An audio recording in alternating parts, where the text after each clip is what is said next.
संत शिरोमणी देवमामलेदार यशवंतराव महाराज यांच्या पवित्र रथ मिरवणुकीदरम्यान एक धक्कादायक व संतापजनक प्रकार घडल्याचे समोर आले आहे। रथ मिरवणूक सुरू असताना मद्यधुंद अवस्थेतील एका तरुणाने रस्त्यावरच मूत्रविसर्जन केल्याचा प्रकार घडला असून या संपूर्ण घटनेचा व्हिडिओ सध्या सोशल मीडियावर मोठ्या प्रमाणात व्हायरल होत आहे। या कृत्यामुळे भाविकांच्या धार्मिक भावना दुखावल्या असून नागरिकांमध्ये तीव्र संतापाची लाट उसळली आहे।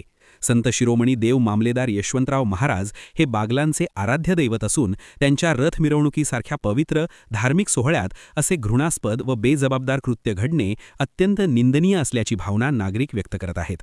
व्हायरल व्हिडिओनंतर सामाजिक, धार्मिक संघटना व भाविकांकडून संबंधित तरुणावर तात्काळ गुन्हा दाखल करून कठोर कारवाई करण्याची जोरदार मागणी केली जात आहे। सार्वजनिक ठिकाणी अश्लील वर्तन, धार्मिक भावना दुखावणे तसेच कायदा सुव्यवस्थेला आव्हान देणाऱ्या या प्रकाराकडील प्रशासनाने गांभीर्याने लक्ष देऊन तत्काळ कारवाई करावी अशी मागणी होत आहे। दरम्यान या प्रकरणाची पोलीस प्रशासनाकडून चौकशी सुरू असल्याची माहिती असून व्हायरल व्हिडिओच्या आधारे संबंधित तरुणाची ओळख पटवण्याचे काम सुरू आहे। पुढील कारवाईकडे संपूर्ण शहराचे लक्ष लागले आहे।